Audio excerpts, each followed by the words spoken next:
Facebook, aka Meta, has had some turbulent times in the past couple of years. And if you're a business owner like myself, then you're probably wondering, is this ever going to get fixed? Are Facebook ads ever going to be the same? What's going on with Facebook/Meta? And hopefully in today's video, we'll unpack some of that. There's actually a really viral video going on right now from like not even a month ago that has nearly 5 million views talking about how Microsoft just killed Zuck's metaverse. So I want to give some commentary on it and see if we can unpack some clues as to why Facebook's been fumbling the bag a little bit here, for lack of better terms. So let's check this out. Microsoft is about to kill Zuckerberg's metaverse before it even launches, and they won't even need to build a VR headset to do it. Now, this probably sounds crazy. After all, Zuck is so invested in the metaverse that he renamed his entire company just to focus on the effort. Meta. And he's planning on investing $180 billion over the next 10 years building this thing. But his plan is flawed for a few reasons. At first glance, Zuck looks well positioned here. Billions of people use Facebook, Instagram, and WhatsApp every day to connect with friends and family. And he also owns the biggest virtual reality company. Even though VR is still seen as a toy to most people, the Quest actually outsold the Xbox in 2021. But yeah, that's actually something that a lot of people don't really know about Facebook, especially on this side of YouTube, you know, the business side of YouTube, is that Facebook, aka Meta, I'm just gonna call them Meta, they actually own the biggest VR device in the world. So I think that itself incentivized him to get into this metaverse idea and sort of leave behind the advertising platform. I think we'll get some more information here because I don't even know if that's actually the case. You know, Facebook is notorious for selling ads and making ridiculous amounts of money through doing that, and also helping a lot of small businesses get their foot off the ground. I'm not gonna lie, that might be a controversial take, but Facebook actually has been a huge contributing factor to a lot of success for entrepreneurs. So, you know, you gotta give credit where credit is due. But even though there are plenty of signs that Zuck will be able to deliver, Microsoft isn't just gonna let him win. There are 3 key reasons why Microsoft will beat Zuckerberg in the war for the metaverse. So let's go through them one at a time. We are creating an entirely new platform layer, which is the metaverse. We're bringing people, places, and things together with the digital world. My 2 previous videos on the metaverse got absolutely flooded with comments asking, isn't the metaverse just a video game? We already have those. These people would point to Second Life, World of Warcraft, and Fortnite to make the point that we kind of already have a metaverse. And these people aren't wrong. Gaming is a great entry point into the metaverse, but in the long term, things are going to get a lot crazier. These metaverse experiences are going to become bigger and more immersive, with the ability to interact with millions of people all in a single shared virtual world. Digital assets and avatars will move between different spaces, and full economies will emerge to support a wide range of contributors. We don't know exactly what platform will be the most dominant yet, but one thing is for sure. Gaming is going to play a huge role here, and that's why Microsoft's strategy is so genius. They've been a massive player in the video game industry for decades now. First with PC games like Doom in the 90s, and later with Xbox games like Gears of War. Facebook, on the other hand, only really gave us Farmville. Yeah, I actually didn't really think about the fact that Microsoft has owned Xbox for a very long time, which means they've actually been in the video game industry for much longer than Facebook, but I'm not sure if that's enough to say that they're gonna completely beat, you know, Zuck's metaverse. I don't know, I guess we'll see. And not many people would call that one a classic. Building a platform for amazing games is one thing, but Microsoft can't do much with them if they don't actually own the studios that create them. So Microsoft has been growing a gaming empire for years, and it's about to get a lot bigger. In 2014, Microsoft bought Minecraft for $2.5 billion. The game has grown to over 140 million monthly active users, and is quickly morphing into its own mini metaverse. And now players are building entire simulations, like this MrBeast competition with 2,000 simultaneous contestants. Then, in 2020, Microsoft bought ZeniMax Media for $7.5 billion, which gave them the rights to Fallout, Doom, and The Elder Scrolls. Finally awake.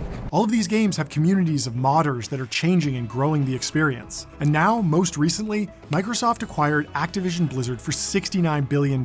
That's an absolutely massive amount of money. But Microsoft has $130 billion in cash laying around. And this is going to be really important for their metaverse strategy. This acquisition has drawn a lot of attention though, and I think most people are misunderstanding what's really going on here. Activision owns some of the biggest gaming franchises in the world. Games like Call of Duty, Overwatch, and even Tony Hawk. These games are cross-platform and widely available on PlayStation and Nintendo consoles. But will they stay that way? If you spent $69 billion on this game studio, yeah, I'd say you make some of those a little exclusive to your platform and take advantage of that. And sure, this sounds like a smart business move for Microsoft. Take Call of Duty away from PlayStation and more people will buy Xboxes. But that's actually not their strategy. See, back in 2017, Microsoft launched the Xbox Game Pass, which offered access to a huge library of Microsoft games, all for a single monthly fee. It was basically the Netflix model, but it marked a very significant shift in their business strategy. Before Game Pass, if Microsoft bought a game studio and then made those titles exclusive to Xbox, sales would instantly start dropping. Sure, maybe some gamers would switch from PlayStation to Xbox during the next upgrade cycle, but in general, these acquisitions would be value destructive. But now, Microsoft can continue to sell games for full price on other consoles, while offering these games as part of the Xbox Game Pass bundle. Buying Activision makes Xbox Game Pass more enticing and sticky, since gamers will now get all that content for free, as long as they are subscribed. The second issue people get wrong about the Activision acquisition is the idea that this will create a gaming monopoly. Even though this is a huge acquisition, the game publishing market is still remarkably fragmented. Just look at this chart of game publishers by revenue.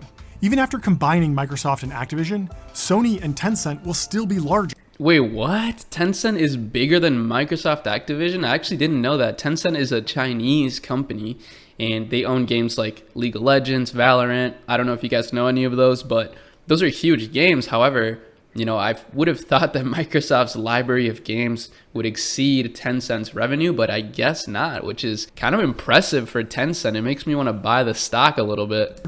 New breakout successes happen every year in the gaming industry, so no one has complete control. At least not yet. Compare that chart to the market for search engines and you'll see what I mean. Clearly, Google has a monopoly on search. No other companies stand a chance against them. But of all the game publishers that Microsoft is competing against, Facebook and Meta aren't even listed. That's because Zuck has only built out a few small gaming initiatives for VR and has yet to acquire any of the big gaming companies. It could be that he just doesn't believe that the traditional gaming franchises will adapt to the metaverse. And this is honestly an open question in my mind. Is the metaverse more likely to grow out of Overwatch or some other familiar game? Or will these metaverse experiences be built around new intellectual property? Either way, if the metaverse ultimately evolves from the gaming industry, Zuck is going to be in big trouble. People might be using Quest headsets to access the metaverse and enjoy VR experiences, but Microsoft will have a massive advantage in terms of actually defining how users interact with the metaverse. There is another path to the metaverse though, and it's useful here to look at how personal computers wound up in every household.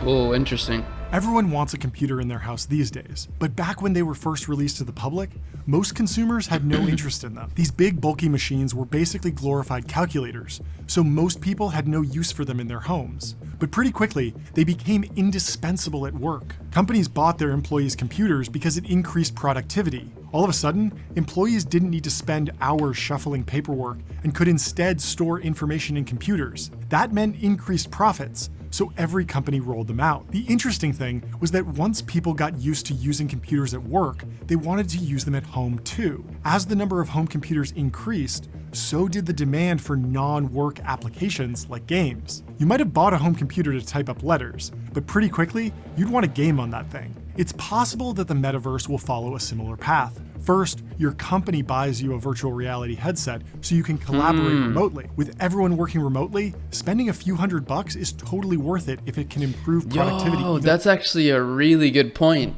I actually saw an interview on the Lex Friedman podcast with Mark Zuckerberg recently, which by the way was a really good podcast episode, and it sheds a lot of light on just like who Mark Zuckerberg is and his vision and mission.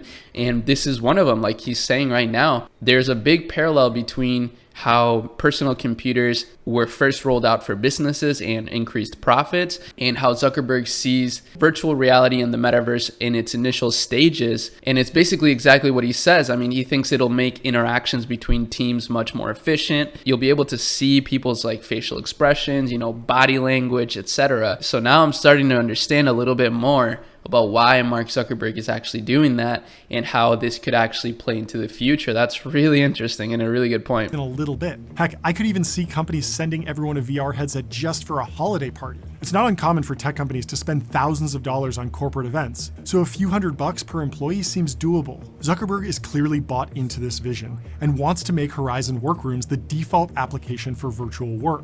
Right. But can he beat Microsoft here?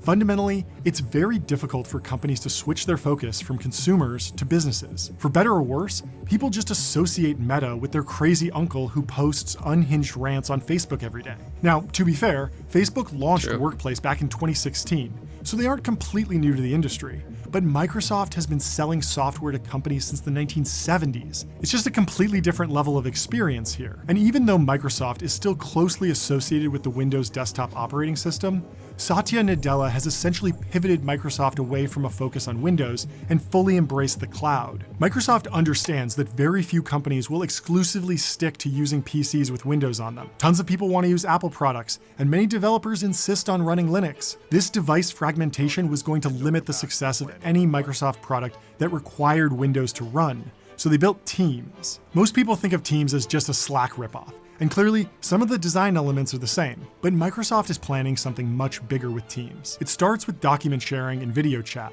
basically all the normal business stuff, and then slowly grows into the deeper metaverse concepts Zuck is always talking about. And I get it, the enterprise collaboration side of things sounds way more boring than the video game side, but it really is critical to Microsoft's metaverse strategy. If you think about a metaverse as a sort of mirror world where you can interact with data and applications in a more immersive way, Microsoft might honestly get there first. For starters, Microsoft already has a suite of products that let companies create what are called digital twins. These are basically virtual representations of physical objects, like manufacturing equipment. But it's not enough to just have a 3D model of a factory. Companies want to know what each piece of equipment is doing, how much energy the plant is using, and when the latest batch of products will come off the line. This is all part of the Internet of Things that was very trendy a few years ago, but never quite found a foothold with the everyday consumer, aside from maybe a smart thermostat here or there. But in a business context, these metaverse concepts can prove remarkably useful. Once real-time factory data is syncing with the digital twin, companies can start analyzing performance metrics and even build automated systems to further increase efficiency. Here's my objection to the point that Microsoft has an edge over Facebook. Yes, they may have more experience with software. They may have a better integration when it comes to Microsoft devices. However, they don't have social medias. I mean, maybe if Microsoft would have bought TikTok out when they had the opportunity, that would have that would have for sure secured the win for Microsoft. But Mark Zuckerberg owns Instagram and Facebook, which are both, some of the biggest platforms in the world in terms of social media usage, and therefore he can integrate that with his metaverse idea. So this is where I see, in the short term, Facebook ads, which is what we talked about in the very beginning and why I wanted to watch this video to see if we could shed more light on that, why Facebook ads may be doing much worse right now, but in the future, they could actually get much better because they'll be integrated into this metaverse experience. Where this gets interesting is when employees go and actually see the digital twin data while walking around the physical world. This is made possible by augmented reality, like Microsoft HoloLens. Although interestingly, Microsoft isn't particularly tied to that particular piece of hardware. As I mentioned before, Microsoft is moving away from a single computing platform and wants to work everywhere. That's why you can use Teams to chat with coworkers on a MacBook, and you can also stream Gears of War to your iPhone. Microsoft isn't interested in locking you into a piece of hardware, and that's going to be a big advantage going forward. So, Microsoft is basically attacking Zuckerberg on two fronts. They've got an excellent foothold with business users, and they're building a massive empire over in gaming. Zuck is getting really beat up right now, but he seems to be doubling down anyway. So let's find out why. Predicting the future is hard, really hard. If you can do it well, you'll quickly become massively wealthy. There's a problem though. Sometimes you can see the future clearly and still not be able to execute a winning strategy.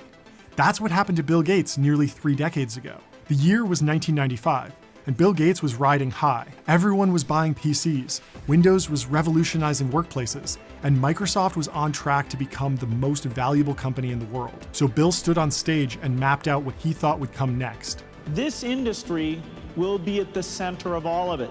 With its software innovation, its competitive hardware, will be shaping this so-called information highway. He was talking about the internet, and even though we quickly stopped using the phrase information highway to describe it, Bill nailed a few key predictions. We call it the wallet PC because it's capable of really replacing everything that you carry with you, so that getting messages, seeing the latest news, seeing different location, keeping track of your schedule. That sounds an awful lot like a smartphone to me, and Bill didn't stop there. He also explained how cars would have large displays with real-time maps, how customers would purchase things with their phones, and how homes would have smart controls. These predictions basically all came true, but oddly enough, not because of Microsoft. Even though Bill explained exactly how a smartphone should work, Microsoft has never been able to gain market share against Apple and Google. And the same is true for maps, payments, and even the smart home. Google and Apple are dominant in those areas, with Microsoft usually a distant third. So what does this mean for Zuckerberg and his plans to build the metaverse? Well, that Bill Gates presentation shows that even when your predictions about the future are correct,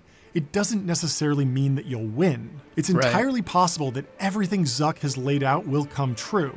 We'll all be wearing VR headsets and interfacing in virtual worlds, but Meta could wind up having nothing to do with it. Microsoft missed the mobile internet revolution because they were too focused on the Windows operating system. Once Satya Nadella decoupled Microsoft from Windows, the company could become more agile and could really start competing in new industries. There's still one question though. When will the metaverse actually arrive? In order to answer that question, just watch this video next. Thanks a lot.